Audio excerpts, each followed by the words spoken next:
Hi, everyone. Welcome. Good afternoon. Good morning, wherever you're joining us from. We're just going to let folks settle in here, and then we'll get started in just a couple minutes.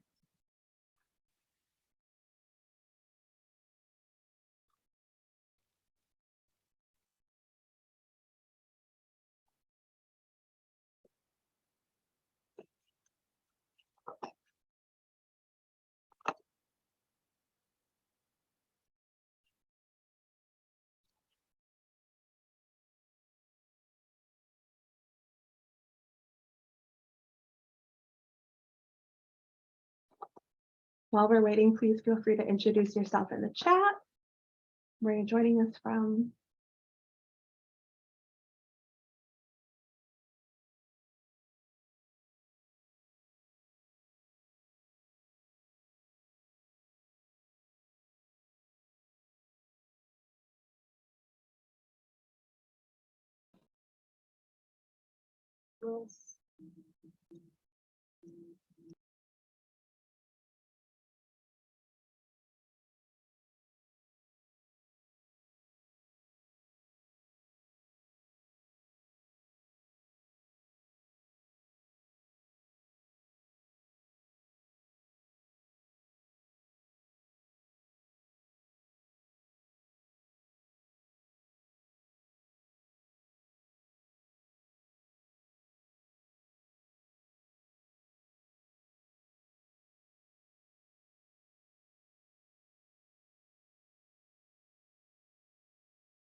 All right, we'll get started. Thank you all for joining us today for our webinar on the National Quality Mentoring System, Why Continuous Quality Improvement Matters. My name is Nikki Patnott. I use she, her pronouns, and I am with Mentor.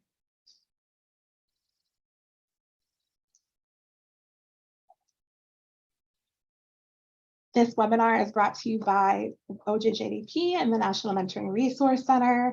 It's project funded through the cooperative agreement from OJJDP and the Office of Justice Programs at the U.S. Department of Justice. And then NMRC builds on OJJDP's history, leadership, and investments in quality youth mentoring. This is a little bit about the vision for OJJDP. And just a reminder, here are some of the key components about the National Mentoring Resource Center. First is the website, which is a practitioner-focused comprehensive online resource hub, which includes a practitioner blog. We have a grantee dedicated part of the website that we can get you hooked up with some information if you're interested in. PowerPoint slides and webinar recordings for grantees are posted there. We also have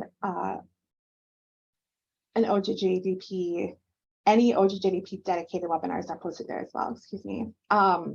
We also have numerous research vetted resources, and we also have a lot of really great evidence reviews on programs, models, and populations of young people.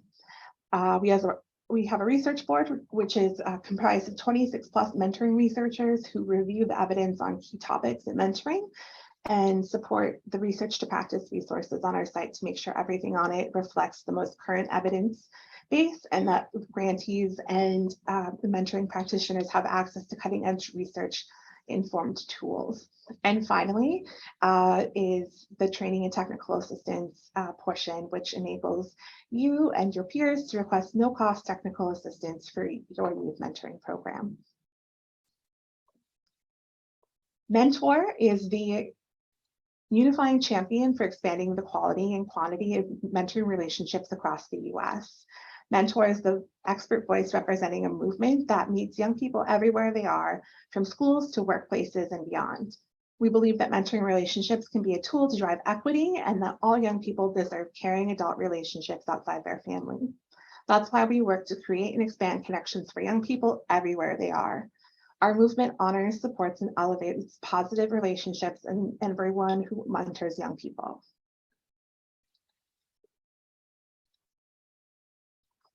We're working to close the mentoring gap through our 4 strategic pillars or levers, which are prioritizing quality, ensuring local field leadership, expanding the movement, and influencing systems.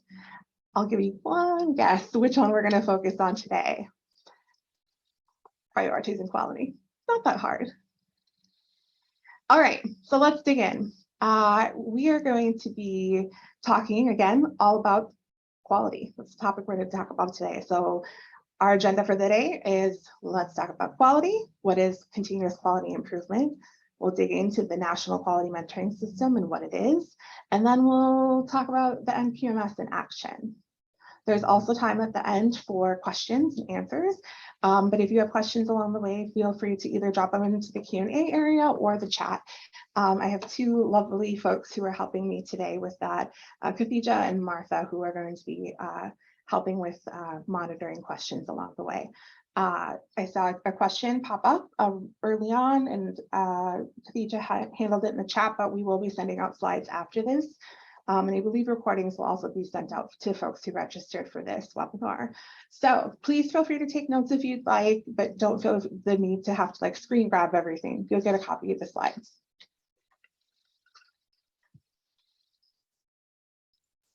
All right, let's get in. So this first part, we're going to make it a little interactive. So we're going to ask, I want to kind of give the floor to you. And how do you define quality? So for this, we're going to go to a Padlet. If you're not familiar with Padlet, it's kind of similar to a Jamboard, but it's a little bit more interactive. It has a little bit more pizzazz options on there.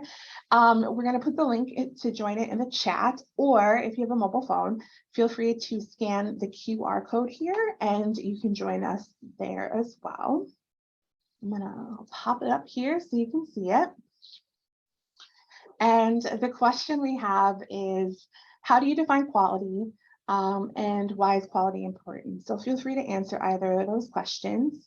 To do so, just look for this plus sign here in the corner, and you can write in here how you would answer that question. You can add pictures, you can add videos, you can add GIFs, however you want to say that. Feel free to have a little bit of fun here.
You can also give some hearts and likes if you find one that you like. You can also comment on somebody's if you agree with it as well.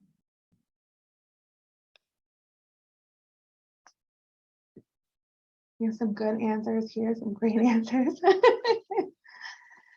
Quality is the level of excellence you may provide. It's important to ensure we're giving the best resources to those around us. It's an attribute or characteristic someone possesses. Quality can be when the work you do could be a model for others around. Oh, it disappeared. They move so fast. Quality is remembered long after price is forgotten. That's great. Meeting or exceeding standards and goals. It's a standard to live up to. These are all great.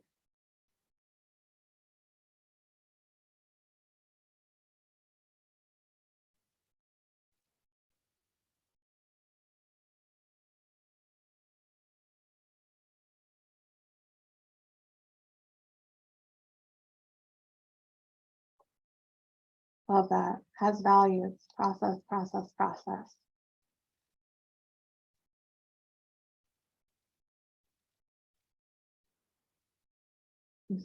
These are all wonderful. Okay.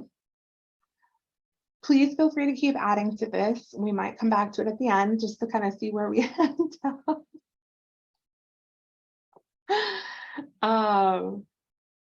Feel free to like, add comments as we do this, but I feel like we're all kind of on a similar track here, which is really great and wonderful to see.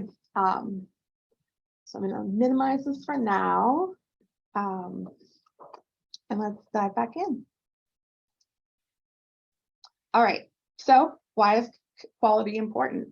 So I'm going to use some examples here that are kind of close to the work that I do and the work here at Mentor. So it shows consistency. Mentor, for example, released the first edition of the Elements of Effective Practice for Mentoring in 1990 as part of a collaboration between what was then the National Mentoring Working Group, the United Way, and One-to-One, which was Mentor's former name. The coalition, it was a coalition of youth-serving organizations that had come together to discuss service delivery strategies and emerging best practices in the rapidly expanding youth mentoring arena. These organizations approached mentoring from slightly different perspectives and utilized mentors in a variety of settings and contexts.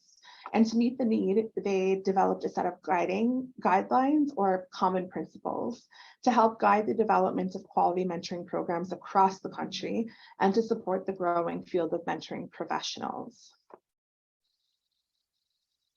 That work later evolved in 2005 when a second edition was released, as it was responsive and reflective of the work that was that had been continued. In 2009, Mentor released the third edition of the Elements, which further invested in this notion of quality by diving deeply into the existing research on youth mentoring to find evidence of program practices and relationship strategies that facilitated meaningful mentoring relationships and positive outcomes for youth and adult participants. This was really the first attempt to ensure that a set of kind of core benchmarks of program quality were grounded in what was the best research available. And then in 2015, we launched the fourth edition, reinforcing this application of research. The steering committee that worked on the fourth edition reviewed over 400 peer-reviewed journal articles and research reports, placing particular emphasis on research released since that third edition in 2009. You can see there's quite a big difference in the timeline of when these editions were released. And because research and practice, must always be complementary, they also really relied on the real life experience and input of over 200 practitioners and mentoring organizations. And the end result was a document that reflected the best and most up-to-date thinking that the mentoring field had to offer.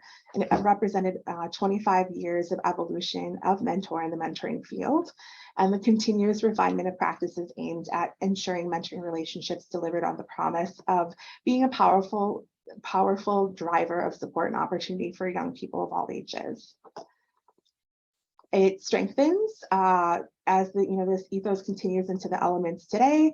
The guidelines presented, were intended to be applicable across, mentoring programs of all different types, which, as we continue to do that work today, I should say, in the sense that we have released multiple supplements to kind of hone in on that work a little bit more and make sure that we are better reflective of those programs to really help ensure that the youth mentoring relationships are safe, effective, and well managed to produce positive outcomes for the young people involved.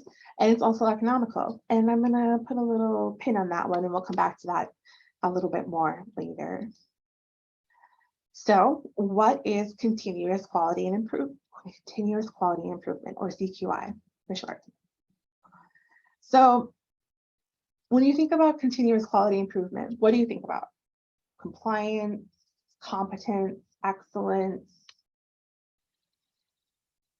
Are we talking about compliance? Other words we can possibly use or might come to mind? Are we thinking about quality assurance or quality improvement? There is a difference. So when we're thinking about continuous quality improvement, some of the ways that we're looking at compliance versus kind of the CQI is, or quality assurance versus quality improvement. Quality assurance and compliance is really that measurement of compliance against sort of a regular required standards, or checking that a process is sort of running as we expect it to. You might hear about like spot checks or audits to sort of check that for that compliance, to make sure that things are running the way that we want them to. Whereas quality improvement is really a proactive approach to improve processes and systems. And so that's why I really love that process gift that somebody had put in there. It looks at the data that we currently have, and it helps us plan our improvements and innovations that can be made over time in order to grow and evolve and prevent.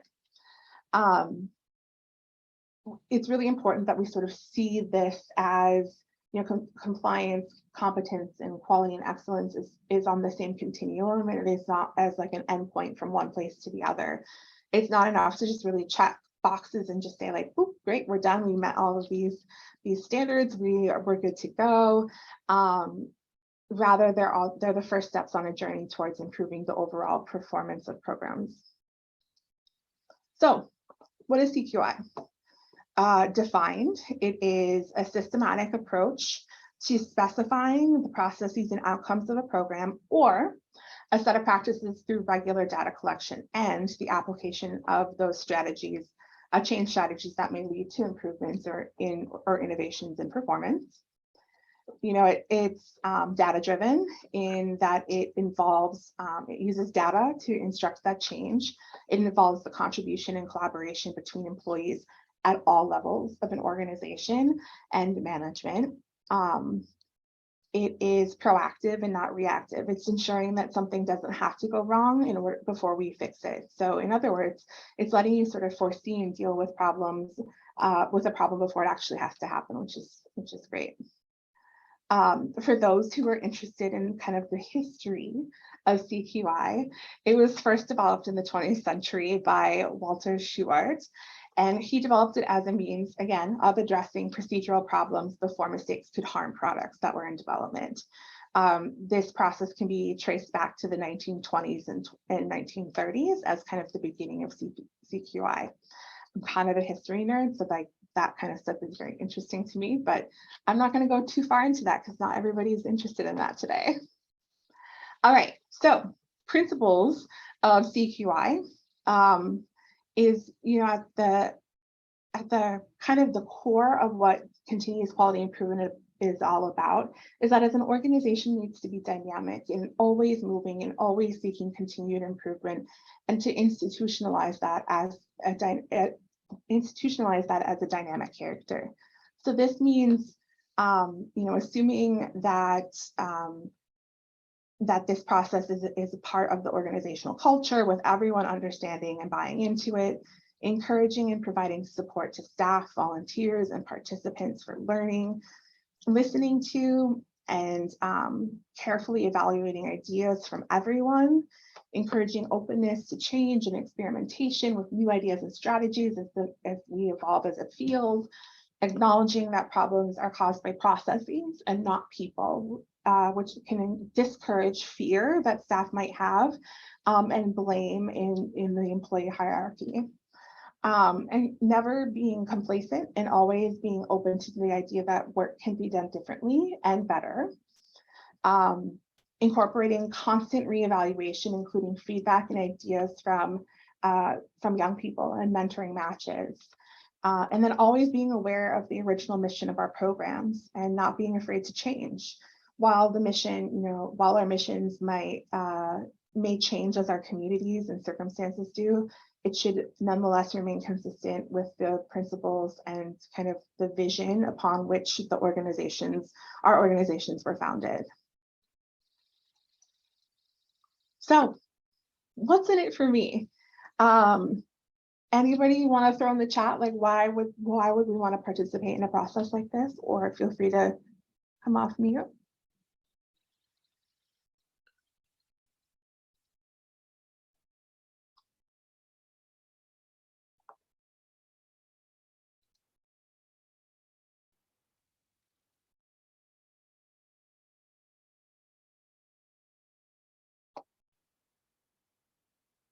Great. Thanks, Abigail. Our systems will exist and function longer than we will. Quality process, quality equals quality results.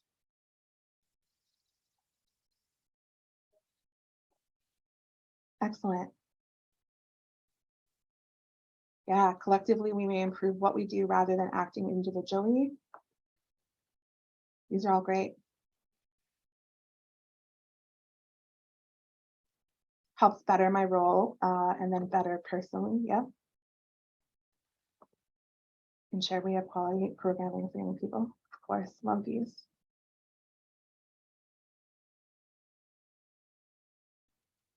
So, it's all about creating, opportunities, and it's some additional things that we could be thinking about is, it could help, meet other needs within the current structure. So thinking about ways that we could possibly be meeting the needs of our young people in different ways.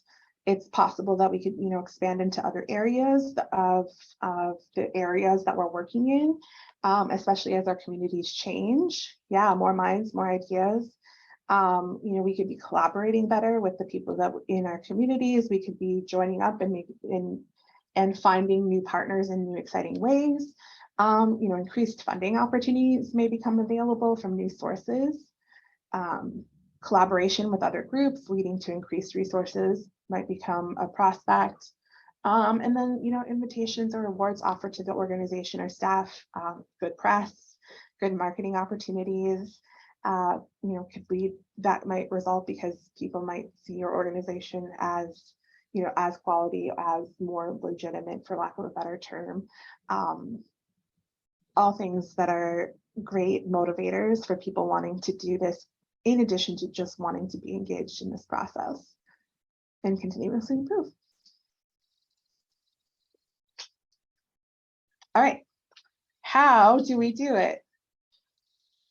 All right, first stop is planning. So just like any major business or corporation might conduct, consumer research and use it for planning for a product, our product here is the actual program that we, that we operate and that we run, and any consumer research that we might do would be the examination of the needs that our programs, that our young people have, that our communities have, that our mentors and mentees have in the community. Some ways that we can, do some planning could be conducting needs assessments, deciding what, outcomes we're looking for, determining ways to reach those outcomes, developing indicators to show, when we've reached either the outcomes themselves or significant points for ways to reach those goals itself. Then we do. So the doing is the actual design of the program and outreach effort. It's the what we will need to do to meet the plan of part of the cycle. much of the actual work here really depends, not only on some of those principles that we talked about on the couple of slides ago, but it's also on common sense and organizing principles. So some things to really think about in this area is like finding out what has already been tried in the community, how well it worked, discovering whether there's any, residual bad feeling attached to certain methods or approaches, using examples other communities or programs have had that have, successfully implemented in other communities or areas, consulting research, consulting the research to see what else has worked, involving all stakeholders in the development of the program and our initiative. So bringing young people to the table, bringing mentors to the table, staff at all levels, board members, just kind of making sure that everybody is involved at some level in the planning and the doing can be really transformative. And then taking care of the logistics, having a place to operate, supplies that you need, the proper staff, volunteers on board, making sure that you have everything you need so you can actually do the work. Then we check. So checking to make sure that the programming and the work that's happening, is done in accordance to that plan. So comparing the details, the overall, function of the program and processes. Does it align with the needs assessment that you did? Does it look like it's going to, meet those outcomes that you identified? Is it inclusive? Was everyone involved in the development? Is it feasible? I mean, we can be really overly ambitious sometimes and might not be able to always meet the needs and the wants that we have, but it's okay. Then we reevaluate possibly, or maybe we weren't ambitious enough and maybe we need to shoot higher. Is it ready to go? Then we act.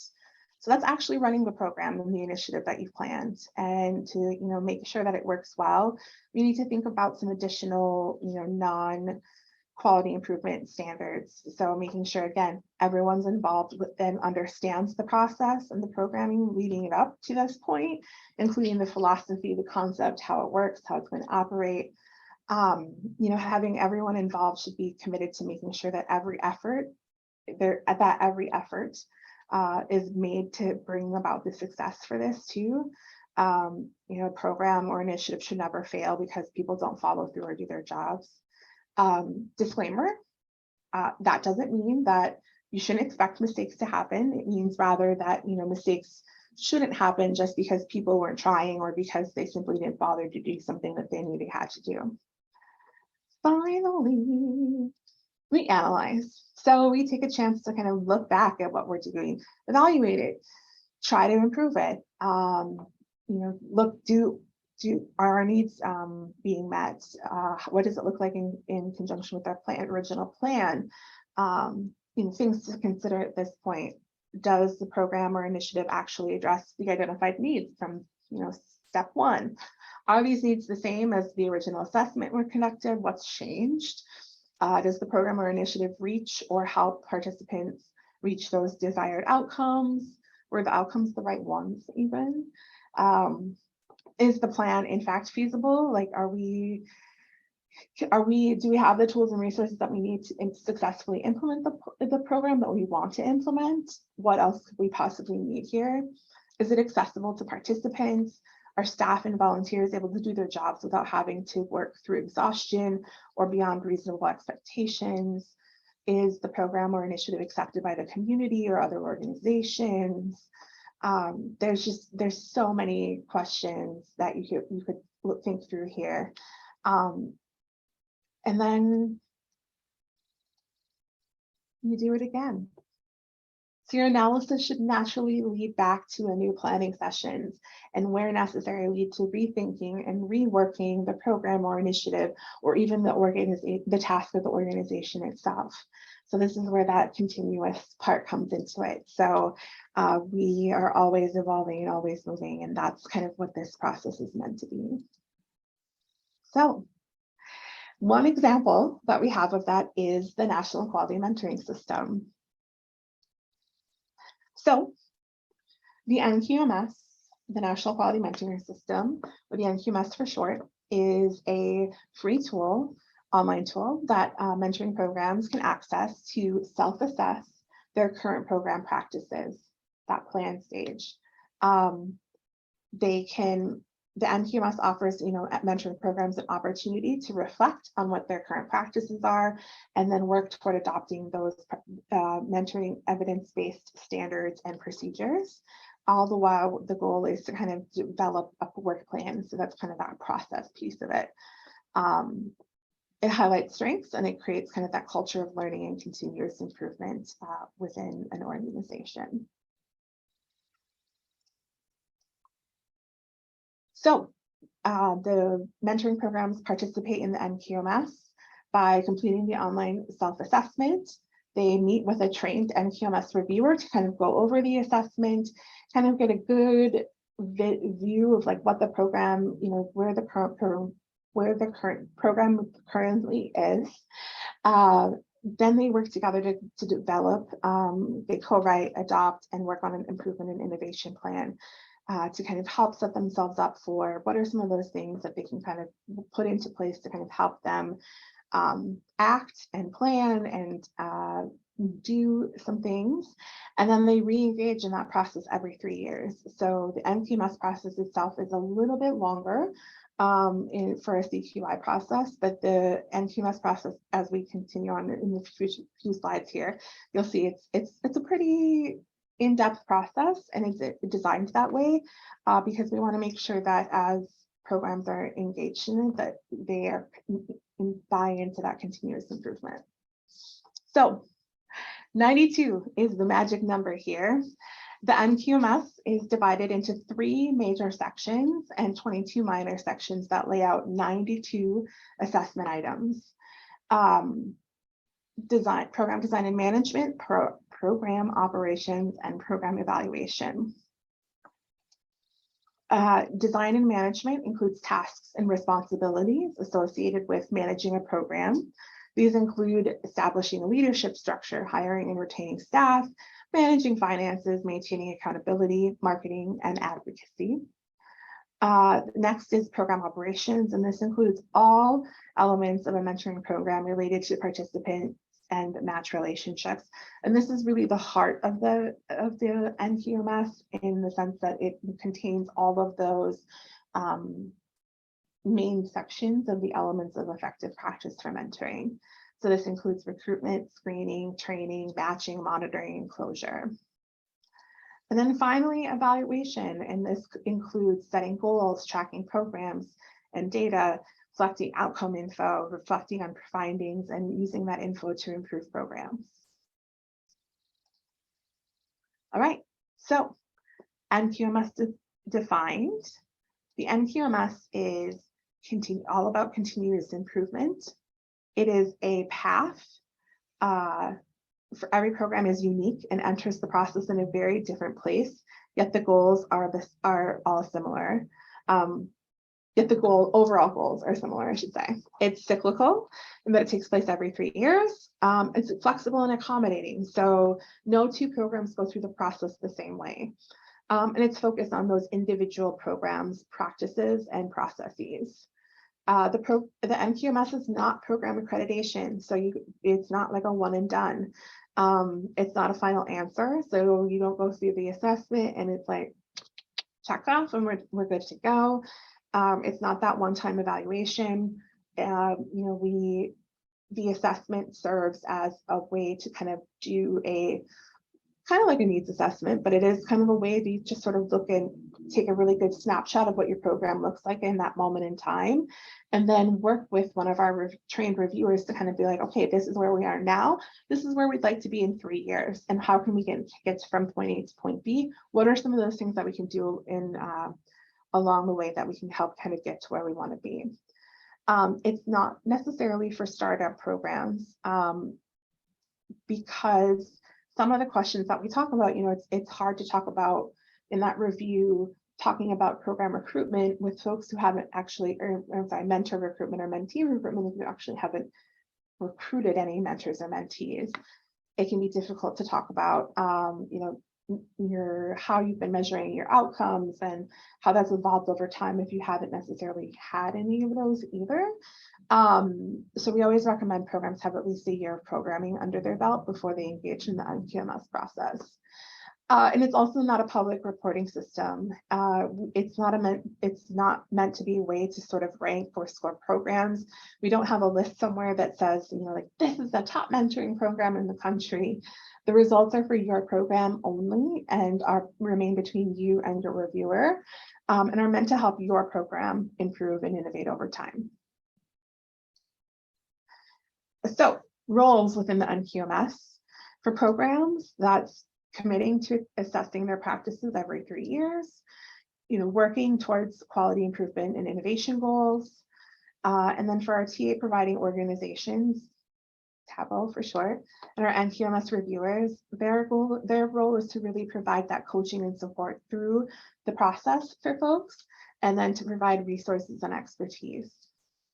And then help programs identify and complete improvement and innovation goals along the way. So they're checking in with you, making sure you have the resources that you need, connecting you to apply for technical assistance so that you can continue to work on that. So we don't just kind of help you get through that first year and say like, great, here you go, have fun. No, we want to make sure that you stay engaged in the Npms and then the NMRC kind of continuous improvement cycle. And so you can apply for additional technical assistance to work on your improvement plan items. And in addition to any technical assistance you might apply for just kind of in general to work on. So talk to your local TA providing organization or your affiliate, or feel free to reach out to me with questions after, and we can talk about what that looks like for you. All right. Let's talk about the Npms in action. How does it work? What's involved? So I just think that this is a really great testimonial that we have. Sometimes when we think about, the Npms or just continuous improvement in general, sometimes it can feel really time consuming or like a lot, or like, when you said why, what's in it for us? This is a testimonial from a woman named Sarah Van Sickle. She is the former executive director for a program in Minnesota. She's now a current board member for that program. She transitioned out, but is still involved. And so she said in a testimonial about her experience, I highly recommend that all programs, especially smaller programs with limited resources like staff and time, go through the Mqms assessment and review process, thinking about each area of your program and what's really needed and how to streamline certain parts is worth every single minute you'll spend on it and will pay you back in time. So Sarah ran a small mentoring program in a small community. She was a part-time executive director and had no additional staff. Going through this process, she was able to make the case to her board that they needed to elevate the part-time executive director role to a full-time role and hire additional staff because her caseload was ginormous. The need in the community was great, and she just wasn't able to do that on her own. And so she, was there to help hire staff to move the position to full-time, and then eventually, she transitioned out once she kind of got those people into place. So she was there to kind of successfully help move that through, but spending time kind of going through and looking at all of the areas for their program really helped her make that case in a way that she might not have been able to before, when she would just be like, I don't have time, I'm stressed out, I don't know what to do. This really afforded her that opportunity to kind of spend some time into that. All right, so let's talk a little bit about the questions inside the Mqms.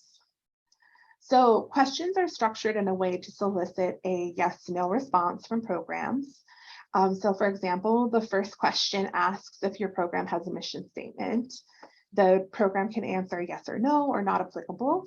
And then if you answer yes, we ask them to rate themselves on a scale of 1 to 5 on how well they are implementing that practice. So for example, 1 might be, yeah, we have a mission statement, but it's 20 years old, and maybe we should look at it because we haven't in a really long time. Or to a 5 being, our mission statement is amazing, all staff can readily share it, and we're sure to live our mission through our work every day. Each question also has an option for programs to check a box to leave comments, which is usually very helpful for our reviewers to provide any context.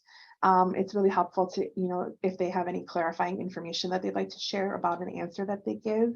So for example, if they read a 1, they could say like, my mission statement is old and we should maybe update it, or a 5 being like, we updated our mission statement when we did it on what underwent our last strategic plan, something like that. Some of the questions also ask for additional information. So for example, on the first question, when we ask if they have a mission statement, if they say yes, we want to know what that mission statement is. And so we ask them to enter it. You can see a box pops up here and says, please enter. There's also some questions might have check boxes or a place for uploading documents as well. So for example, in the policies and procedures question, do you currently have, what policies and procedures do you currently have in your manual? You can check off. Or, do you have a marketing communications plan? Please upload it. We want to see it. So additional information gathering. These are all the questions within the assessment where we ask for additional information. So the Mqms tool and process is not just meant to be prescriptive or just data inputs from different sides. It's really meant to kind of promote mutual learning or a two-way street of information exchange. So that information is collected, is meant to supplement and provide context to practices. So our affiliates and our TA providing organizations can learn more about where their programs are, and then what they and what they need, and then what gaps that the affiliates and TABOs can provide and fill in.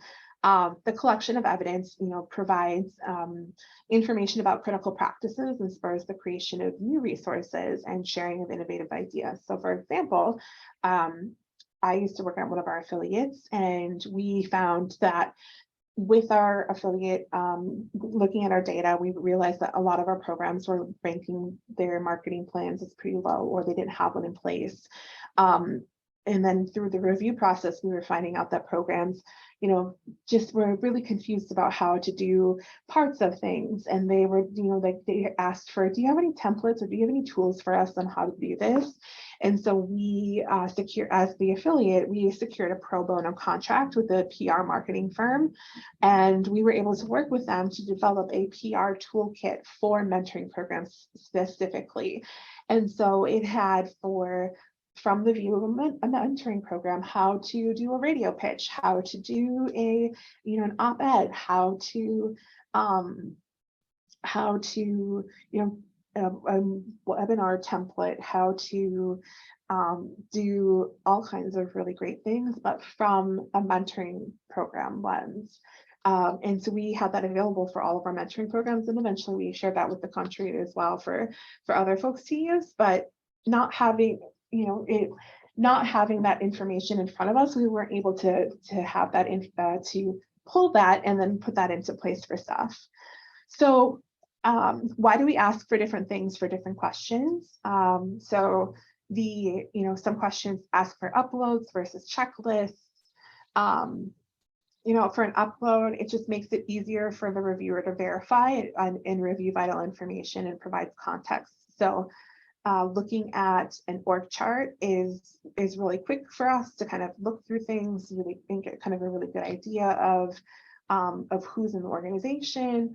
Same with a mentor recruitment plan. It's just really quick for us to kind of gather through things so that when we're getting ready for the review, we can just kind of say like, oh, I noticed you have these many match recruit specialists or these many match support people, or maybe you see the org chart, it's one person, and then you get context for, wow, this person's wearing so many different hats.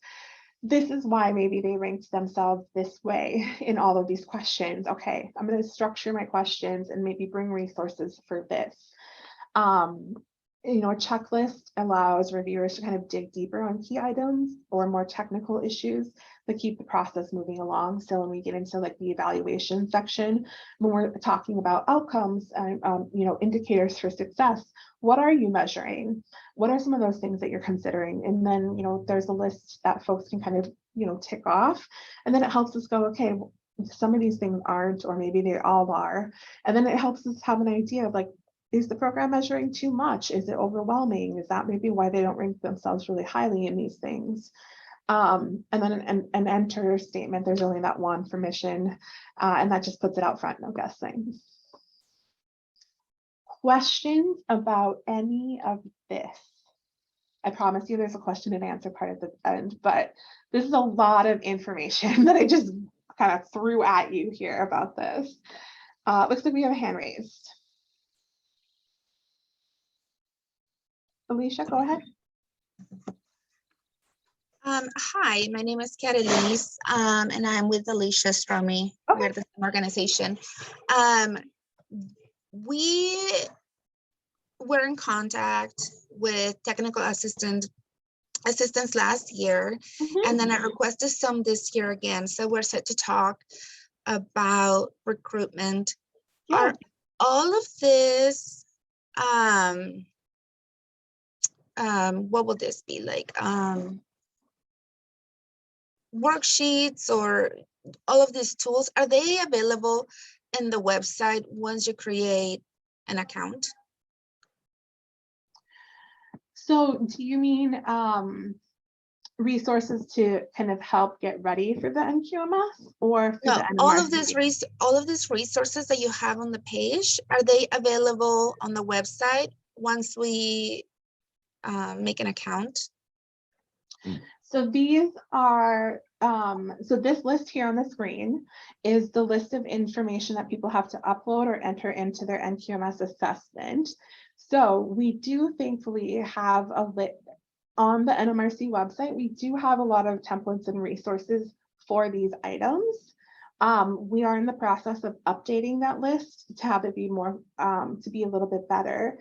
For if you're looking for specific items on this list here, we have a resource assessment on the NMRC website that you can utilize to kind of go like, oh, we're looking for recruitment information. You can access it there. Great, thank you so much. That was my question. Sure, you're welcome. Thanks for hopping in. Any other questions? Okay. Again, we'll have some time at the end too. Okay. So we're going to talk a little bit about what the process looks like for NQMS. The first step is establishing program readiness, granting access to the NQMS, the review, and then ongoing support. So we're going to break that down a little bit. So the first part is establishing program readiness. So the program and our mentor affiliate or your TA providing organization will talk to you about sort of your readiness to do NQMS. We want programs to go through the process and feel ready and feel successful, and we want you to feel good about it. So we have sort of like a triage or like a decision tree or whatever it is you want to call it that kind of helps us walk through a conversation with you so that you feel that you have all of the tools and resources at your disposal to kind of get ready to go through the assessment. And if you're not ready, then we're going to recommend that you apply for TA so that we can help you with that goal to get you to be ready for the assessment. As you saw, there's a lot of information, a lot of questions, a lot that goes into the assessment. So we want to make sure that you feel like you are ready to do it and you're in a good space for that. The next portion of that is once you got the green light, you're ready to go. We will have the program will get access to the NQMS assessment online. You fill it out, and then your affiliate partner will help provide any support that you might need while you're filling it out, answer any questions that you might have. And then you press submit, and then it goes to the to your affiliate that you're working with, where they then review and analyze the results of your assessment. So they look at all of your ratings, they look at all of your uploads and attachments and checklists and all of those things. And then they prepare questions to kind of get ready to have a conversation. And this is really where like the most important part of the process is in terms of the work is the review. So they will have a review with you where they kind of go through the assessment. You know, it's not necessarily question by question, but they might go section by section where they'll kind of talk through like, what does recruitment look like for your program? How is your mentor training? What does the evaluation look like for you? And they will, base those questions off of, technical assistance that you might have had, what they've gleaned from your assessment, what they know about your program through trainings that you've attended, any type of relationship that they've had with your organization too. They'll kind of pull all of that information in to kind of get a really good holistic view of what your program looks like, and to kind of make sure that you have they can kind of develop they have all of this information to kind of really get some good context to guide that conversation. We are the reviews are usually 2 to 3 hours long. In the past, they have always, pre-COVID, they were always in person because we wanted folks to go out and see programs on site and where they are and the communities that they're serving. But because of COVID, a lot of them have been happening virtually. We are having travel restrictions lifted, which has been nice. So some folks have been going back to doing in person, but that's between you and your reviewer to decide what's best for you. And then after the review is complete, they will draft your improvement and innovation plan, or your I&I plan is what we call it. And what they'll do is they'll kind of, highlight all of those areas of strength for your program and those kind of 3 buckets that we talked about earlier. And then they'll highlight some areas that your program could maybe make some improvements or some innovation in. And then from that, they will help you identify 3 to 5 goals for improving the quality of practices. That'll be kind of your focus area to work on for the next few years before you kind of re-engage in the process. So finally, the last step is that ongoing support. So the program, you would be working on practice improvements outlined in your I&I plans. You can apply for that no-cost technical assistance through the NMRC for ongoing support, training, and resources during the year to implement quality improvement goals. You can work with the same affiliate that you completed Npms with. Program, you kind of work that first year post-review. You'll have check-ins with your reviewer to kind of make sure that you have the resources and tools that you need, kind of make sure everything is lining up and feels on track. Then you work on implementing any of those things that you kind of got into place in that second year. Third year is kind of a reevaluating, looking at kind of how did that, any of those things that you put into practice work? Do we need to tweak anything? Do we need to make anything, any adjustments before you kind of get ready to go back into that reevaluation period for that year 4? So that's kind of why we have a 3-year cycle. Yeah, that's kind of the Mqms process in a nutshell. So we did have a question just come up. Would it be possible to get a blank copy of the most updated Mqms assessment? Yes, we can do that.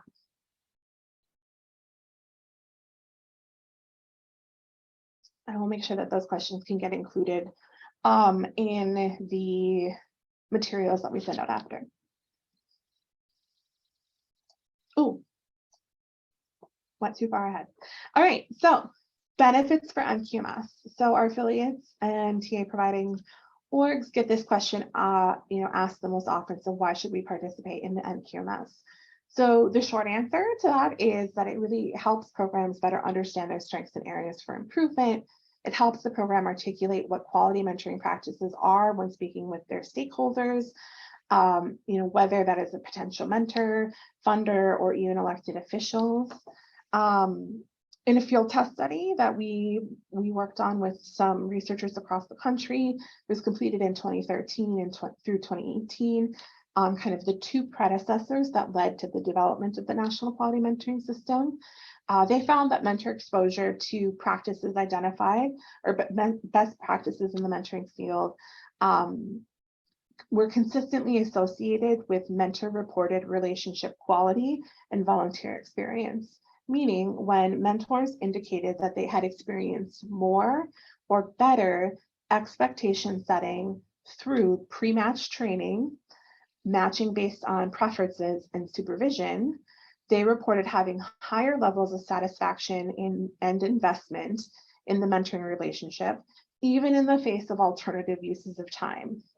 So this led to higher commitment at a statistically significant level in the study, which was exciting. And then all programs that participated in the field test study reported a positive effect on program improvement and competitive improvement, a positive effect on financial capacity, and a positive effect on formal program evaluation and activities. Folks reported finding themselves able to be more competitive in terms of grants, and it helped give them a boost up when they were able to talk and articulate a little bit better about where their program was, doing really great in, where they needed to work on, and it allowed them to have a richer conversation with potential funders. So that's a tie back all the way back to that pin at the very beginning when we talked about economical. So I wanted to bring that back full circle. Okay. One of the last things here is programs that go through the process can earn badges to kind of be recognized as a partner in NQMS. These also can show up they will be showing up again in the mentoring connector. So if you have an account on the mentoring connector, you can get recognized as being an NQMS program. The badges aren't currently showing up, but if you are indicated as a program that has gone through the NQMS, you will get a boost in the algorithm. So if you have gone through and completed the NQMS, you have the I&I plan in place, you get bumped up in terms of higher ranking in the algorithm as a thank you for your commitment to your being involved in a quality improvement process and just being involved in kind of quality practices in general. So we have our first badge, which is step 1 initiated on the NQMS. This badge is earned by completing the assessment, completing the in-person or virtual review, creating and agreeing to the improvement and innovation plan, and that's it. So having those things in place, you can have your affiliate will go into the mentoring connector. If you have a profile there, they'll check off that you're an NQMS program, and you will get boosted up in the algorithm. So when folks are searching for mentoring opportunities in your community, you will pop up ahead of some of the other folks. There's a couple other things in the algorithm that go into that, but the NQMS is one that we advocated for, and it got in there, which is exciting. Then we have a step 2 badge, which is progressing in quality.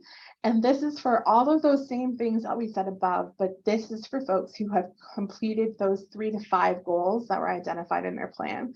So they have marked off in the NQMS system that they have met all of those goals that they had initially indicated, and that's their step 2 badge. And both of these badges expire when it's time for programs to re-engage in the process. Okay, I promised we'd get here. We have question time, so it looks like we do have some questions. We do have a question here. Oh, great question. The affiliate in Texas is still being developed. Do you suggest we start with UTA or do you have more? That's a great question. So if you don't have an affiliate in your area and you are interested in doing NQMS, reach out to us. You can reach out to me directly. My contact information is on that next slide.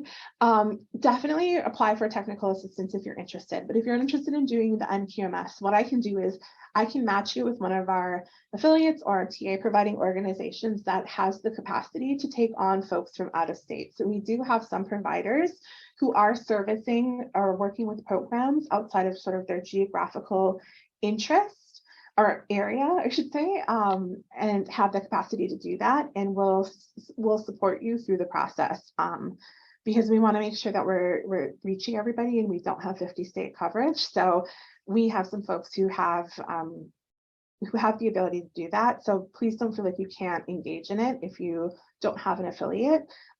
Just reach out to me and we can begin the conversation around figuring out what would work best for you. Other questions?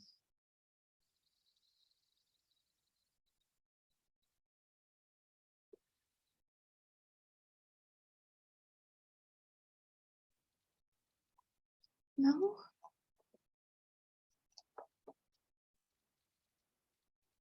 Thoughts, comments? Dad jokes?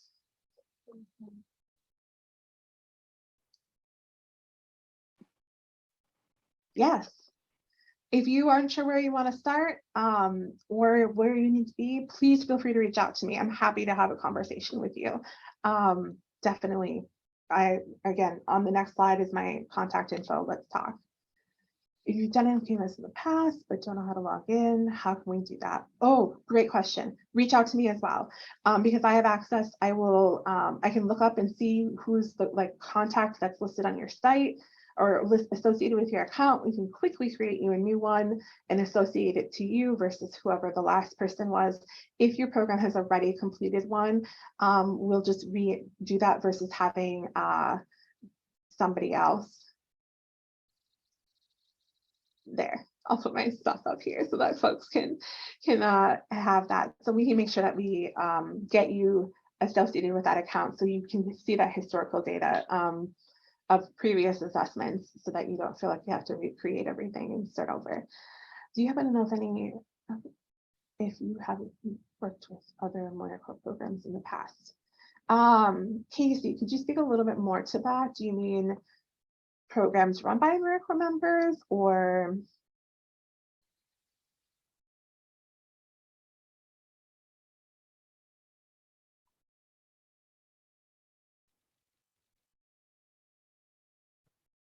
Hello. Hi. So I was just so we're an AmeriCorps program, and Okay. so we're really defining what we mean by mentoring. And so I was just Sure. curious if other AmeriCorps programs have gone through this NQMS process before and got training and technical assistance before. I see a lot of overlap here, and so I'm just curious if it's been done in the past. That's a great question. And I can't off the top of my head think of one, but that doesn't mean it hasn't been done. So feel free to reach out to me and let's talk, because I would love to see what we can do to connect you or look through the data to see if there isn't a program that I just am not aware of off the top of my head. Thank you. For sure.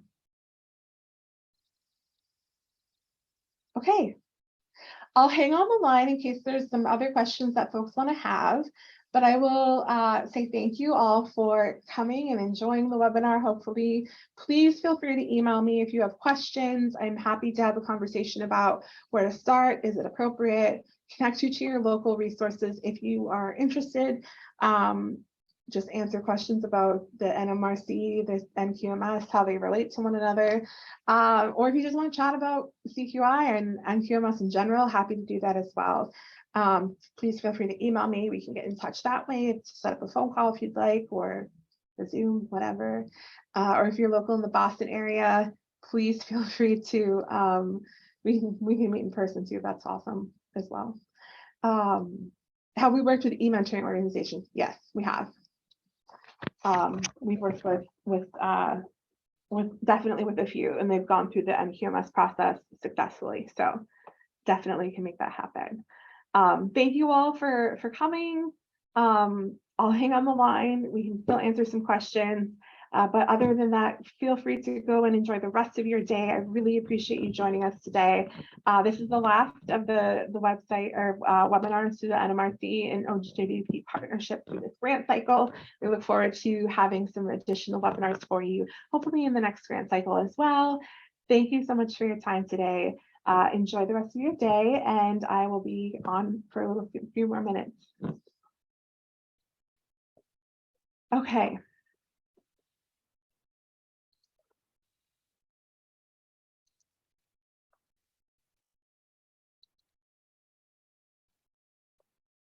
I see. Okay. We have some hands raised. Maybe. Okay. Oh, there it goes. There you are. Hi, Nikki. Thank you so much for the presentation. I learned so much. Great. We have a new organization, and our organization is out of Georgia. It's a mentorship program for girls with a parent that's incarcerated. Okay. We have a TA who's helping us build up our mentorship program. And so I was just curious. I asked a question about you working with organizations that have e-mentoring. So what is your do you have any anyone that could probably give like any advice related to e-mentoring? Because that's the route that we're going. For sure.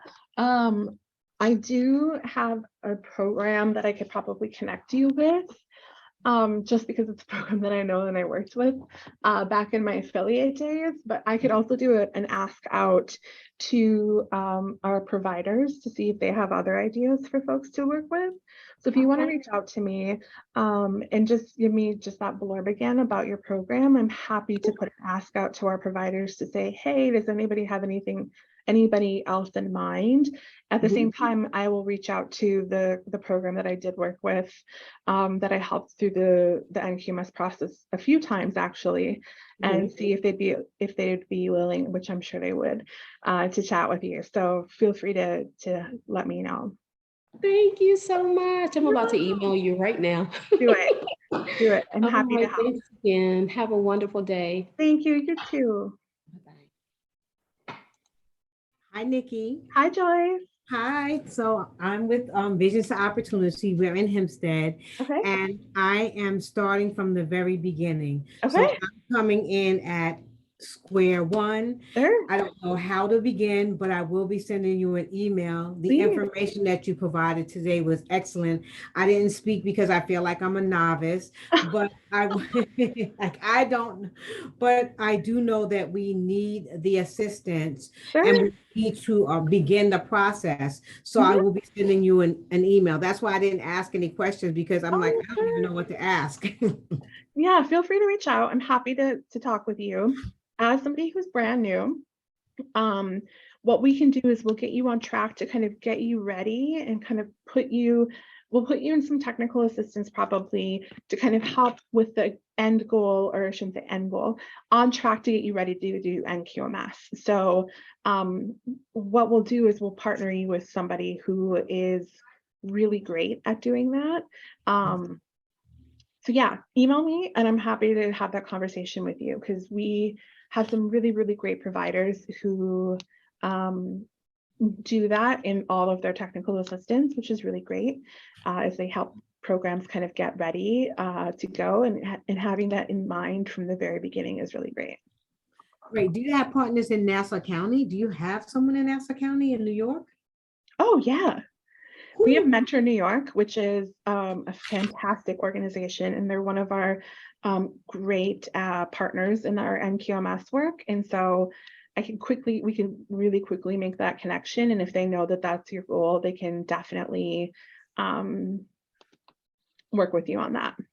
Thank you. I'll email you as soon as you close the line. Sure thing. Any other questions?